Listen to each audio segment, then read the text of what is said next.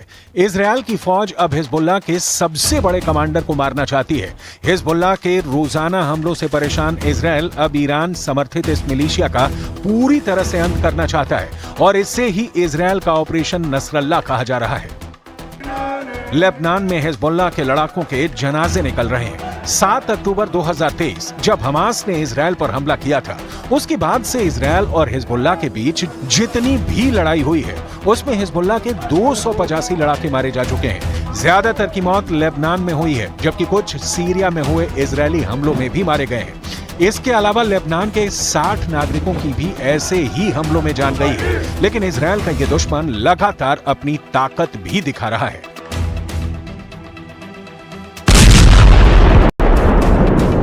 कुछ ही दिन पहले हिजबुल्लाह ने लेबनान इजराइल बॉर्डर के पास एक इलाके में ड्रोन से हमला किया था। इस हमले में इजराइल के करीब 19 लोग जख्मी हुए थे, जिसमें 14 तो इजराइल के सैनिक बताए जा रहे हैं। ड्रोन का वीडियो भी दिखाया गया जो हूबहू ईरान के अबाबिल ड्रोन जैसा है। हिजबुल्लाह को ईरान का फुल सपोर्ट है और यही वजह है कि इमाम खोमैनी से लेकर मौजूदा सुप्रीम लीडर अली खामनेई की तस्वीरें हिजबुल्लाह की रैलियों में नजर आती हैं। Hezbollah is strong enough as to make the Israelis make lots of calculations before they go into any kind of open confrontation. Iran और हिजबुल्लाह के डबल गेम को काउंटर करना इजरायल की सिरदर्दी बन गई है। अपने युद्ध का रिजल्ट दिखाने के लिए नेतन्याहू बहुत प्रेशर में है। इजरायल में तनाव है, इजरायल में दबाव है। इजरायल के सामने ईरान ही नहीं, अब हिजबुल्लाह और हूथी का संकट गहरा गया है। जाहिर है ये सब देखकर ईरान बहुत खुश होगा। ईरान जो चाहता है इजरायल में वही हो रहा है।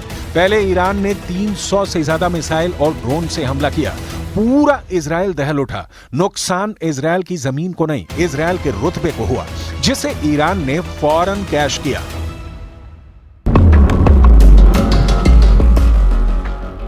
इसके बाद इजरायल से भी ईरान में स्ट्राइक होने की बात सामने आई, जिसकी आधिकारिक तौर पर पुष्टि नहीं हुई। ना ही इजरायल में कोई अफसर या नेता मुंह खोलने को तैयार है। क्या इजरायल आगे नया हमला करेगा? इसका डर बना हुआ है। ईरान में व्लॉगर फरिश्ते बता रही हैं कि इस वक्त ईरान में जिंदगी कैसी है। यहाँ तेहरान में चहल पहल है, लेकिन तनाव महसूस किया जा रहा है, क्योंकि इजरायल वाला खतरा अभी खत्म नहीं हुआ है।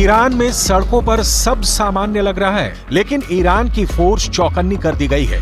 एयर डिफेंस से लेकर मिसाइल लॉन्चर सब एक्टिव है। जाहिर है इसका असर आम जिंदगी में भी है, लेकिन वीकेंड की वजह से बाजार बंद रहे।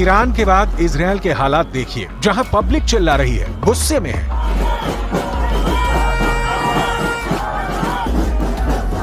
इजरायल में नेतन्याहू की सरकार को हटाकर फौरन चुनाव की मांग होने लगी है। हजारों लोग बैनर पोस्टर लेकर लगातार प्रदर्शन कर रहे हैं। We're trying to get rid of this dictator for over a decade now. People talk about 197 days. I mean, there's no meaning to this number anymore. I'm talking about more than half a year that my son, that all the hostages are still held in Gaza and no deal is on the way. No, I don't feel enough is being done. It's unthinkable that we have people of all ages, from babies to people in their mid-80s, in there living in tunnels in unthinkable conditions, hopefully alive at this stage. But no, not enough has been done. The release of all the hostages, that would really feel like a victory for the whole of the country. Of course, to change the government. I want Bibi to go home. तेल अवीव की सड़कों पर यही सवाल और यही बवाल देखकर इजरायल के प्रधानमंत्री का रुख ईरान के बाद लेबनान की तरफ हो चुका है। और जैसा बताया कि इस वक्त गाजा में हमास को खत्म करने के साथ इजरायल का एक और मकसद है। ये है इजरायल की फौज का ऑपरेशन नसरल्लाह। ऑपरेशन नसरल्लाह यानी हिजबुल्लाह की टॉप लीडरशिप का खात्मा। यही इजरायल का ऑपरेशन नसरल्लाह कहा जा रहा है। लेकिन ईरान के दोस्त हसन नसरल्लाह और हिजबुल्लाह के कैडर की हिम्मत 14 अप्रैल के बाद बढ़ गई है। जब से ईरान ने इजरायल पर हमला किया है, तब से हिजबुल्लाह को महसूस हो रहा है कि वो इस इलाके में अकेला नहीं है, जो इजरायल से टकरा रहा है, जिसके साथ अमेरिका, ब्रिटेन और फ्रांस की फोर्स भी है। It's always estimated that the Israelis, as long as the Western support and Western cover is there, they could attack. It's a possibility. But the Iranians have made it very clear, if they attack, they are going to take the retaliation 3 or 4 folds at least. If they are ready to take the brunt of what they do, then let it be. इस वक्त Israel से लेकर Iran तक mind game चल रहा है। Iran ने अपने हमले के आधिकारिक तौर पर जिम्मेदारी ली और फिर पीछे गया। इसके बाद जब इजरायल की तरफ से जवाबी हमले की बात आई, तो उसकी जिम्मेदारी तेल अवीव में अभी तक किसी ने नहीं ली है। यही वजह है कि नेतन्याहू की लीडरशिप पर अब सवाल उठ रहे हैं। इजरायल में जो लोग सड़कों पर उतरकर प्रदर्शन कर रहे हैं, वो हर बात के लिए नेतन्याहू को जिम्मेदार मानते हैं। I think the government has failed in the last year and a half, and has brought us really to the lower level Israel has been in the last 76 years. दुनिया की नजर इजरायल पर अब भी बनी हुई है, क्योंकि आधिकारिक तौर पर उसने अभी तक नहीं माना है कि ईरान के हमले का जवाब दे दिया गया है। इसलिए अप्रैल का पूरा महीना ये दुनिया बहुत बड़े खतरे से जूझती रहेगी। ईरान और इजरायल की टक्कर अभी खत्म नहीं हुई है।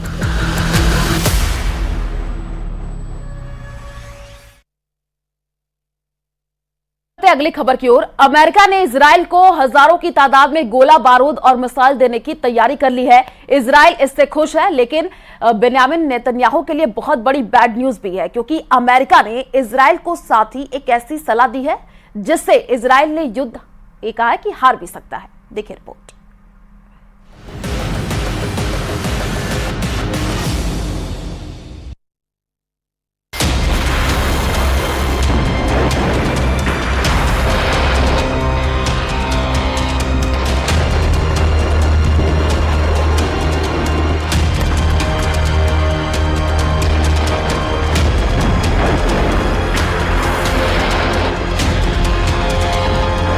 इजरायल अटैक मोड में है।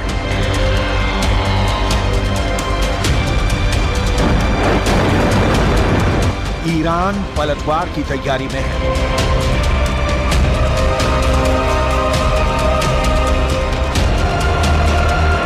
युद्ध का पूरा माहौल बना हुआ है।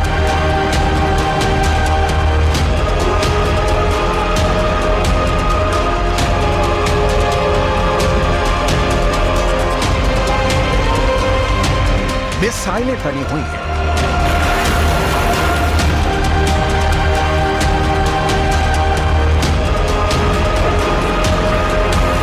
जंगी जेट रेडी है।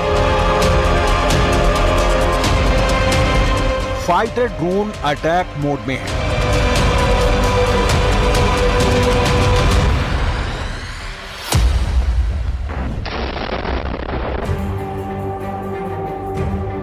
दो कट्टर दुश्मनों में आर पार की जंग की नौबत किसी भी वक्त आ सकती है, मगर इस टकराव में जो बड़ा ट्विस्ट आया है उसे समझने के लिए ट्रिगर पॉइंट पर चलते हैं। अप्रैल महीने की पहली तारीख सीरिया के दमिश्क में बारूद बरसा, ईरानी दूतावास दहला। ईरान ने हमले के आरोप सीधे इजरायल पर लगाए। इजरायल हमले से इनकार करता रहा। अमेरिका ने तो खुद को दमिश्क हमले से दूर दूर तक अनजान ही बताया। दमिश्क अटैक के जवाब में ईरान ने सैकड़ों ड्रोन और मिसाइल की बौछार इजरायल पर कर दी। ईरानी हमले से अमेरिका ने इजरायल को कवर दिया। सुपर पावर के साथ नाटो कंट्री भी इजरायल के कवच बने। इसके बाद जब ईरान के शेखरी बेस को धुआं किया गया, तब भी अमेरिका ने हमले पर आधिकारिक बयान नहीं दिया। इजरायल की इराक स्ट्राइक से भी अमेरिका ने दूरी बना रखी है। इसके मायने क्या है? क्या युद्ध में इजरायल अकेले फंस गया है? क्योंकि अमेरिका तो फिलहाल किसी युद्ध में उलझने के लिए तैयार नहीं है। अमेरिकी डिफेंस फोर्सेस की सीक्रेट मीटिंग में क्या तय हुआ है? क्या इजरायल ईरान के टकराव से शुरू होने वाला महायुद्ध टल गया है? ये कहना तो मुश्किल है कि ईरान इजरायल शांति धारण करने वाले हैं, लेकिन अमेरिका इस बारूदी फसाद में फंसने से बच रहा है। ये दावा पूर्व अमेरिकी सैन्य अधिकारियों की रणनीति के आधार पर किया गया है, जिसके मुताबिक अमेरिका की सेनाएं मिडिल ईस्ट में बड़े युद्ध के लिए तैनात नहीं है। अगर संकट गहराता है तो पेंटागन को क्षेत्र में सैन्य जरूरतों के बारे में दोबारा विचार करना पड़ सकता है। डोनाल्ड ट्रंप के राष्ट्रपति कार्यकाल में मिडिल ईस्ट के उप सहायक रक्षा सचिव माइकल मुलरॉय ने एक बयान में कहा है कि मुझे नहीं लगता कि हमारे पास वो सभी ताकतें हैं जो हम इजरायल का समर्थन करना चाहेंगे अगर उनके और ईरान के बीच सीधा युद्ध होता है। माइकल मुलरॉय से अमेरिकी फोर्सेस के टॉप कमांडर की राय भी मिलती जुलती है। खाड़ी में अमेरिकी सेना की कमान संभालने वाले 4 स्टार जनरल जोसेफ वॉलेट मानते हैं कि अमेरिकी सेना को अपनी रणनीति पर फिर से विचार करना होगा कि क्षेत्र में हमें कौन सी आवश्यक टिकाऊ क्षमताएं बनाए रखनी है। बड़ी चिंता लंबे वक्त तक इलाके में बने रहने की हमारी क्षमता है।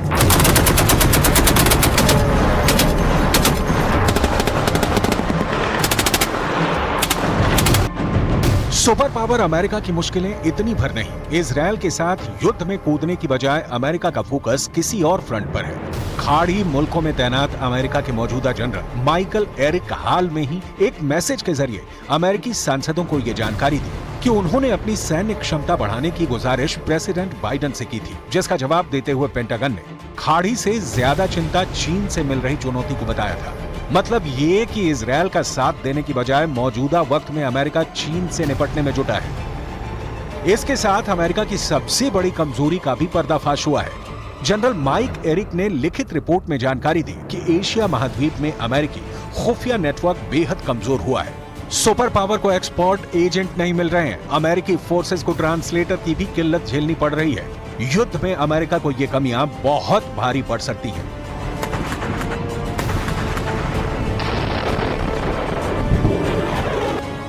साफ है कि अमेरिका अपनी कमजोरियों को दुरुस्त किए बिना तो युद्ध में उतरने नहीं जा रहा। ऐसे में इजरायल का हाल यूक्रेन जैसा न हो जाए, जिसने अमेरिका की शय पर रूस से अदावत मोल ली और अंतहीन युद्ध में उलझ गया।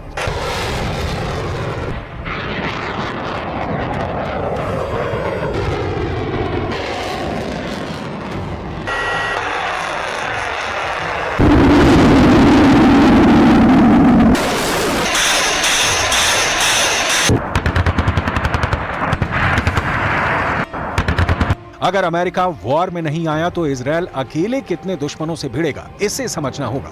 ईरान के पाले में अरब मुल्कों की पूरी ताकत जुटेगी, इसमें किसी को संदेह नहीं है।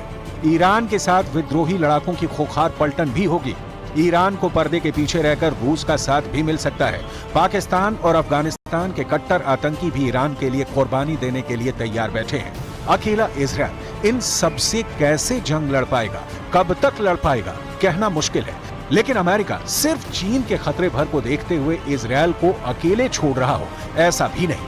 अमेरिका लंबे अरसे से अपनी रणनीति पर काम कर रहा है। एक एक कर अमेरिका ने कई फ्रंट से छुटकारा पाया। 5 मई 2018 अमेरिका ने दक्षिण कोरिया से अपने सैनिकों की संख्या कम करने का फैसला किया था। तब दक्षिण कोरिया में 28,500 अमेरिकी सैनिकों की तैनाती थी। डोनाल्ड ट्रंप के कार्यकाल में अमेरिका ने सोमालिया से अपनी फौज हटा ली थी। ISI के खिलाफ ऑपरेशन में लगे सुपर पावर के 700 सोल्जर वापस बुलाए गए थे। 2020 में इराक में मौजूद 5,000 जवानों में भी अमेरिका ने कमी की थी। अमेरिका ने 2021 में अफगानिस्तान से 3,000 सैनिकों की वतन वापसी करवाई। हाल ही में अमेरिका ने ऐलान किया कि वो नाइजर से अपने 1,000 सैनिक हटाएगा।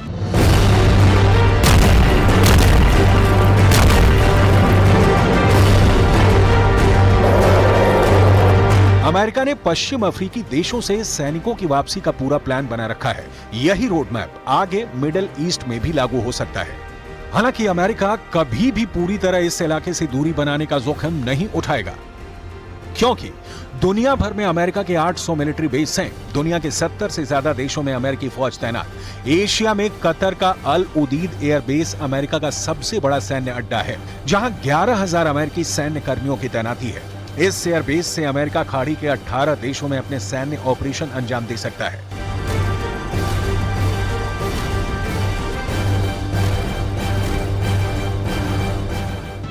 मगर अमेरिका के लिए यही सैन्य तैनाती मुश्किल की भी वजह बनती है। खाड़ी में मौजूद तमाम आतंकी गुट इन अड्डों को आए दिन टारगेट बनाते हैं। अमेरिका को दुश्मन चुनने की जरूरत भी नहीं पड़ती, उससे दुश्मनी मोल लेने खुद ब खुद आ जाते हैं। ऐसे हालात में अमेरिका एक नए फ्रंट पर आर पार की जंग से बचने की रणनीति अपना रहा है। लेकिन इजरायल चाहकर भी युद्ध से अलग नहीं रह पाएगा, क्योंकि ईरान का गुस्सा 7वें आसमान पर है। इजरायल के हमले से घायल ईरान पलटवार की तैयारी में है। अरब वर्ल्ड में ईरान का समर्थन भी बढ़ता जा रहा है। इराक, सीरिया, जॉर्डन, तुर्की जैसे इस्लामिक देश सीधे तौर पर ईरान को सपोर्ट करते हैं। एटमी ताकत पाकिस्तान भी खुलकर ईरान के साथ है। ऐसे में अकेला इजरायल सभी देशों से टक्कर ले पाएगा, ऐसा मुमकिन नहीं। ये भी सच है कि इजरायल बिना नाटो और अमेरिका के सपोर्ट के जंग में उतरने की गलती कभी नहीं करेगा।